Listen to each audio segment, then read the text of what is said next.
And we are back with the car vlogs. Matty Mac has coined these Zach chats. Is that what these are going to be called from now on? I don't know. We're going to think on it, but maybe so. Today, let's talk about time. My daughter is 4 months old.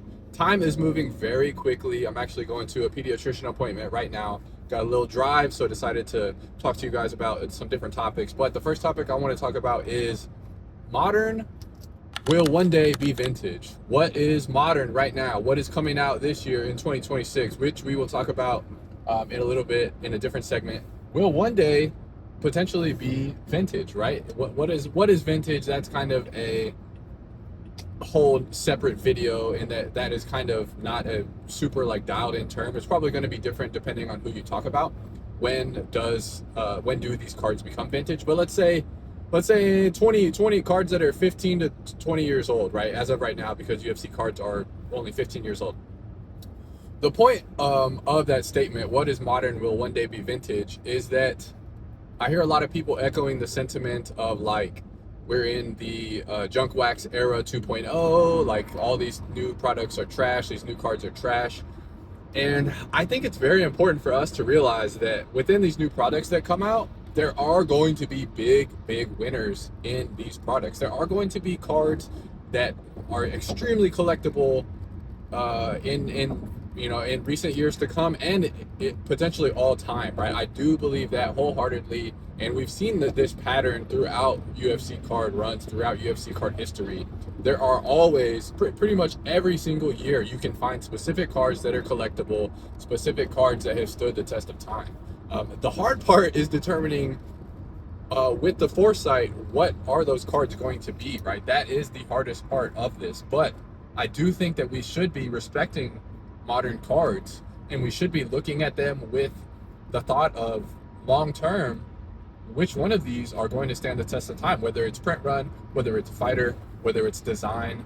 But yeah, man, we cannot just swipe away all of these products because the print run is so high, because they're manufacturing a lot of boxes, because right now some of these products don't have buzz. But if I've seen anything in the last few years, it is that people are late, public sentiment is late to come to an agreement about what is collectible and about what is hot and what is sought after. We saw it with Downtowns when they first came out. We've seen it with Kabooms when they first came out. We've seen it with countless other, SSPs and parallels, even with the zoos that people are creating now that a lot of people are really enjoying, right? At one point, when they first came out, people didn't necessarily appreciate the zebras, the elephants, the, you name it, the tigers. And maybe that is culture shock, or not culture shock, but like shock of a new thing happening, right? And not necessarily be the human mind not liking change at certain times.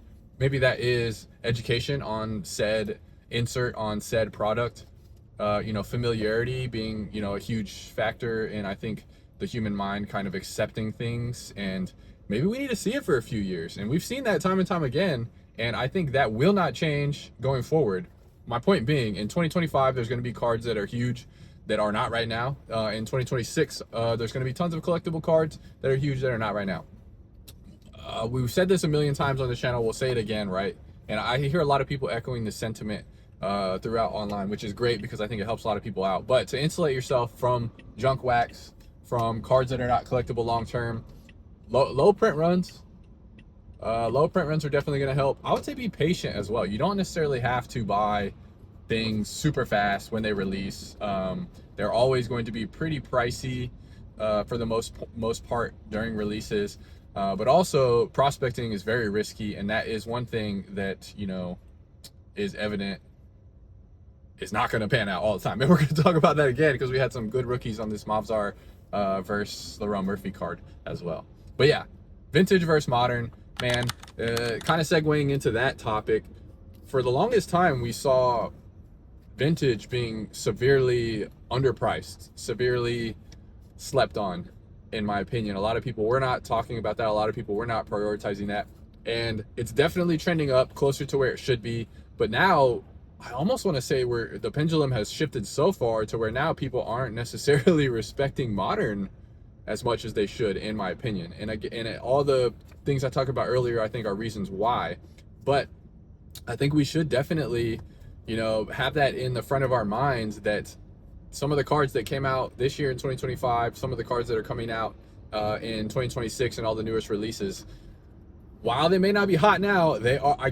I promise you, we're going to have great collectible cards from every product that was released this year, whether it be Chrome, Knockout, Stadium Club, Sapphire. Like, there are going to be big winners, right? And it's just, it's very hard to determine which ones those are going to be, man.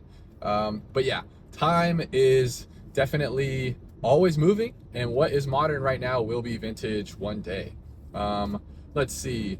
Also, what's difficult, I think, is finding the value within that, right? So, like, certain cards are going to be really collectible. Like John Jones has a ton of collectible cards from this year, but like there's not a lot of skin on the bone, or a lot of meat on the bone, in my opinion, to really have those like 10x or whatever you want to call it. Now, I think it's a very stable play, right? But it's not necessarily a huge hype play or a huge play that I think could, X your money in 1 or 2 years. I think that's more of a long-term play, which is great and which is fine.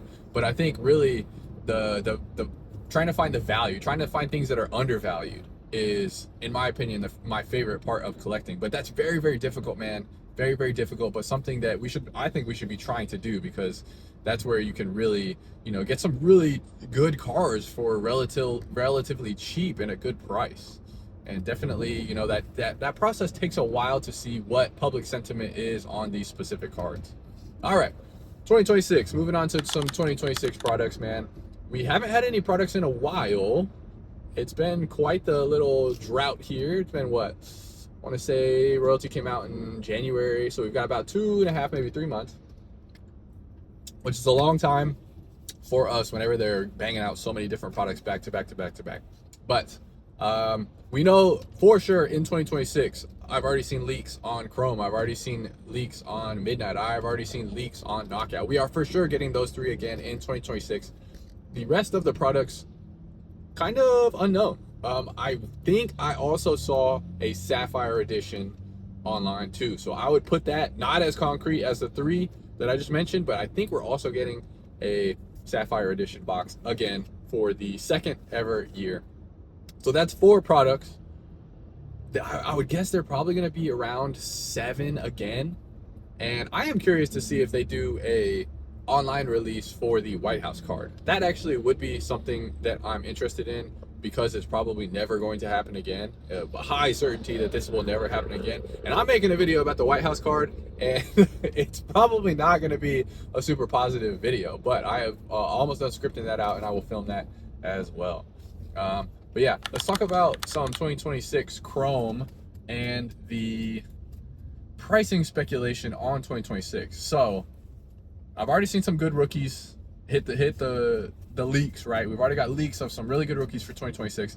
A bunch of rookies that have not been leaked that are very promising for the future. Now, again, speculating is always a risk, but I do like highlighting these rookies and talking about them, because that is, for the most part, there's always exceptions, but for the most part, that is what really drives the pricing for these boxes, for these breaks, for these cards, is the rookie class. We know that rookie cards are super limited. You only have, well, depending on the print run, right? But you only have 1 year of rookie cards, and you only have them for whatever the product is, 7 products. That's going to be the only rookie card stamps you get for these fighters. So those are almost always going to be some of the most sought after cards for said fighter. That is what generally drives up the pricing for these products. And I think 2026 class is going to have pretty good rookies, man. And I do think, if we're talking about pricing speculation for 26 Chrome in particular, again, not confirmed, not a lot of details have been coming out about this, but I do think that in 2026 Chrome, if it follows the patterns of the other leagues of the MLB, we probably will get that in Topps Chrome. So it should be the first release of the year where we get these debut patch cards. These debut patch cards are 1-of-1s, worn, fighter worn during the walkout, and in a lot of the fight interviews after the fight, you see the patch card on the fighter. For me, it's a 1-of-1, on-card auto, debut patch. I like the design. I'll flash the design here.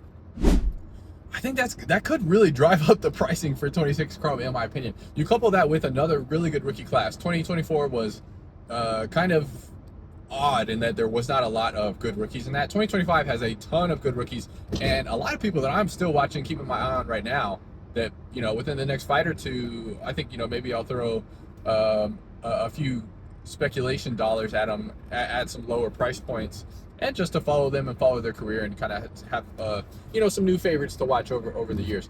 But I really think that 2026 could be a pricey year, in particular with Chrome, because we are getting those debut patches. There should be good rookies in this product. Now, what debut patch cards will we get? I'm not sure, because for the most part, they kept it you know, pretty close to the chest for a while, and then they started releasing who was on there a little bit more frequently. But how quickly will they get those into Chrome boxes, if that's even the product that they give them in? I don't know. They'll probably be saving some for 2027 Chrome, right? You would think, because they're probably not going to put every single rookie into the immediate product in 2026. But who knows? But my thought is that 2026, a long story short, my thought is that in 2026, we probably will see an increase in pricing.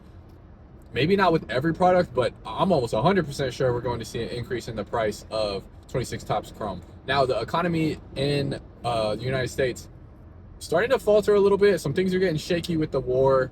Some things are getting shaky with oil prices. Gas is the most expensive it's been in a long time where I'm at right now. So we'll see kind of what happens in the future with the economy. Maybe Topps will take that into consideration when they're pricing their product and maybe make it a little cheaper. But if we're just going pound for pound, comparing last year's product of Chrome to this year's product of Chrome, with the rookie class being, you know, both very, very good. Now, you could kind of say what you want about which one's better, but they're very comparable in my opinion. But having the debut patch cards in 2026 Chrome, in my opinion, will have it be at a higher price point. All right, we're moving through these, man. We're moving through these. And next up, I wanted to give a little bit of rookie radar, right? And we had and I was supposed to make this video a couple of days ago, but I was really tired after work and didn't do it. But we had the Mobzar versus Lerone Murphy fight, and I don't even really want to get into the Mobzar versus Lerone Murphy drama that I've been seeing online. But what I want to highlight is some of the rookies from this card. And there was a lot of undefeated guys. There was a lot of debut guys. There's a lot of guys that have not been in a long time, but they do have some decent hype behind them. And those are always people that we want to pay attention to, right? Because if they're making buzz online, they will probably be making buzz with their rookie cards as well. First up, very difficult name to pronounce. Debut patch card for Montas Kontrakavikius. Very difficult name to pronounce. I'm glad they acknowledged it in the broadcast as well, because whenever I'm pulling his cards in 2026, that's going to be a hard one to pronounce. I may just go with Mantis. And good first name, dude. The Praying Mantis. Kind of a fun first name that he can go with. I don't even think he has a nickname yet. He is 26 years old. He is a debut patch guy. Those are the guys that I'm really going to want to watch over time, because these debut patch cards, I am super hyped about them, and I think they're going to be collectible long term.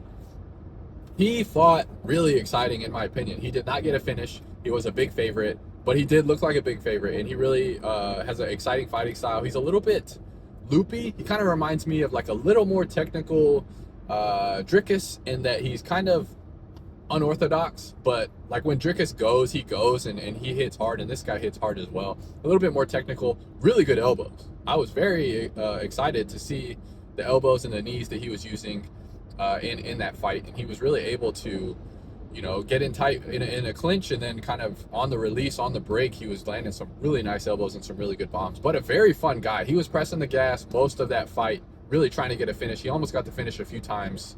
But yeah, Mantis, Kontratavikius.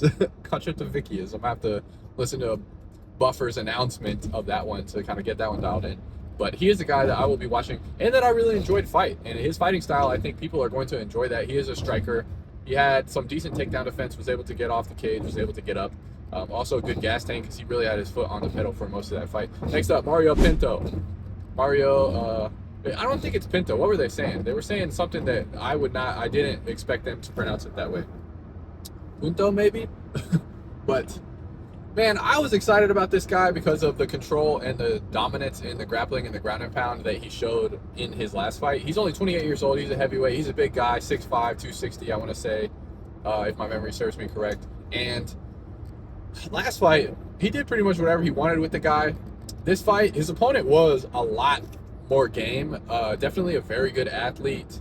Big, strong guy, a little bit smaller for the weight class. I want to say he was like 230, like 6'2", 230, but he was a fire hydrant. He was a brick house, and he was explosive, and he was quick. And that's one thing with those smaller heavyweights is they tend to be a little bit quicker than the big guys, which obviously speed kills in any sport, right? So if you have that as your advantage, you can definitely, you know, make it tough for the other people. As well as because I think he was shorter, it seemed like Pinto was having some trouble getting onto him and getting under him for a takedown. But he ended up getting the dub. Still a guy that I have my eye on, but after that fight, you know, it has me a little bit more leery. And again, we're talking about prospecting, right? Be leery of these prospects, y'all. Make them really show you something special. Wait until they show you something special also against a very good opponent. And then even then, you should be very cautious and you should be trying to find deals, unless you have, you know, crazy money, and then you can kind of, you know, throw it at whatever you want. But if you're a normal person like most of us are, be careful with prospecting, man. That your collecting budget should be very special and very tight and very controlled. And if you're just constantly throwing money at prospects, you're missing out on a lot of great long-term collectible buys, in my opinion. Next up, Curtis Campbell, the Pink Panther, 23-year-old. They were touting him as a phenom. He honestly looked pretty decent. The guy he fought, I forgot to write his name down. I forget off the top of my head. But he was really good. And the announcers even said it, and it was really apparent from the jump that his opponent was a solid guy. Was a lot more fights. He had really good boxing, crisp boxing, good defense. He was able to get up from a lot of takedowns. But Curtis Campbell, honestly, not a bad performance. He did get finished, and what does that do to your psyche for prospecting, man? If he's 23 and he gets rocked and finished in his debut UFC fight. He was undefeated before this, probably on top of the world, thought he could never be beaten.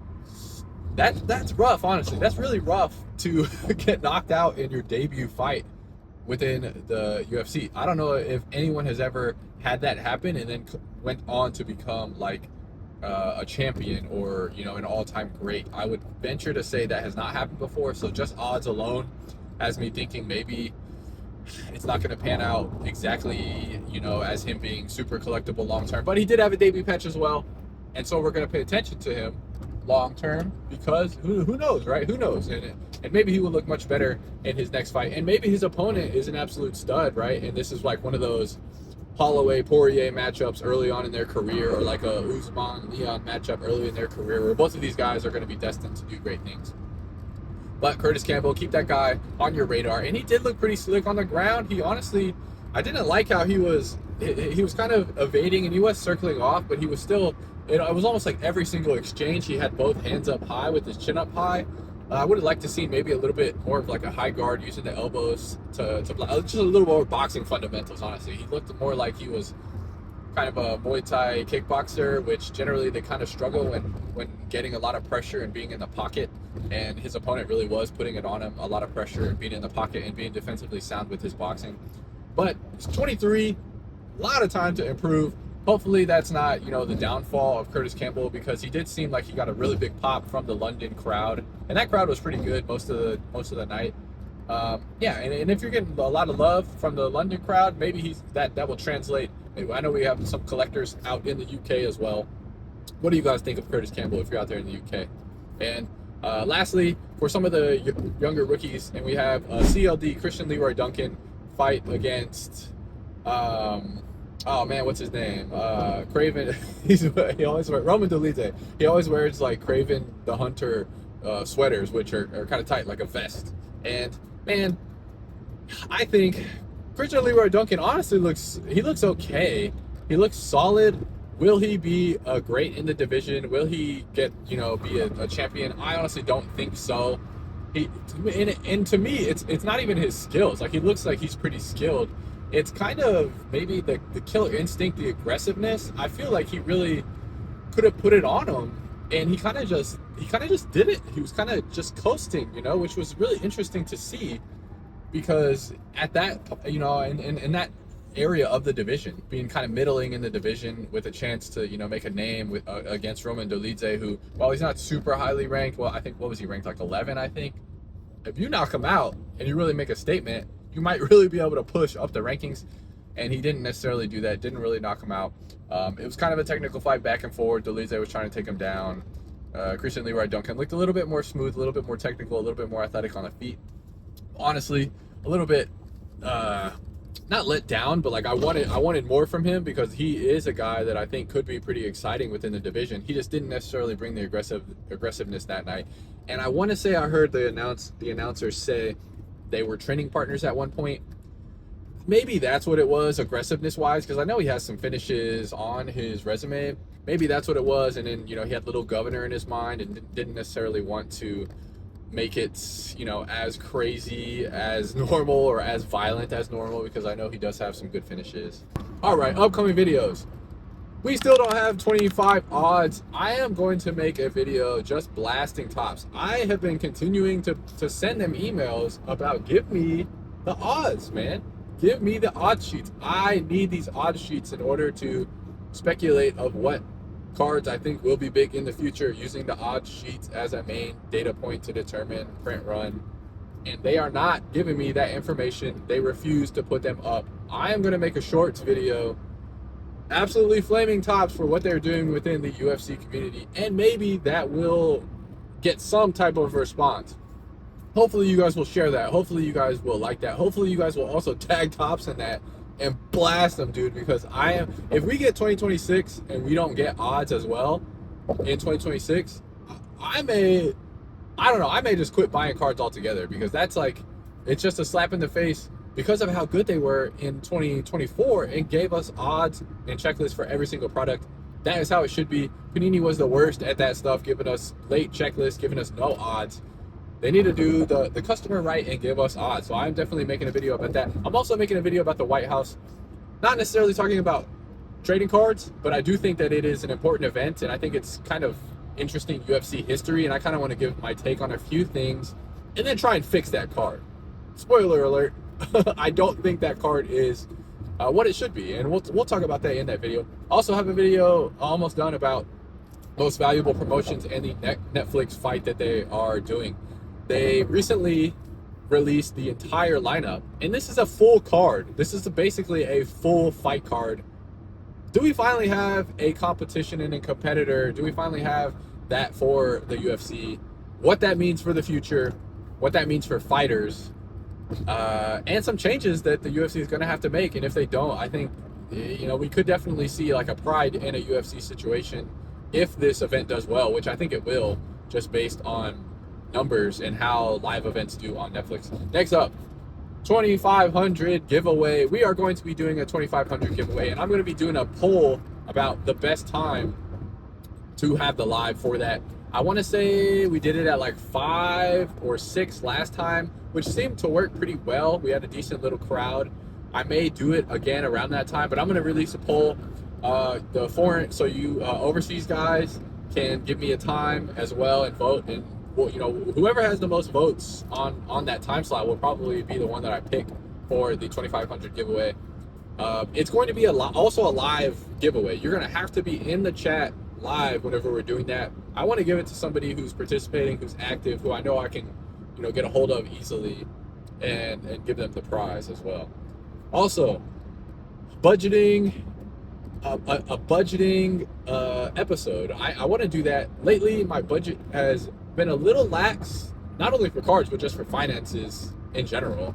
And I want to do a video talking about budgeting and like really why we should be paying attention to that. A big reason people collect is to increase their net worth and have, a little bit of a speculation or a different asset for their net worth. And so if we are just blowing our money on cards and not putting it into retirement, not putting it into 401k, not putting it into a high yield savings account, I think that could definitely affect us negatively in the long term.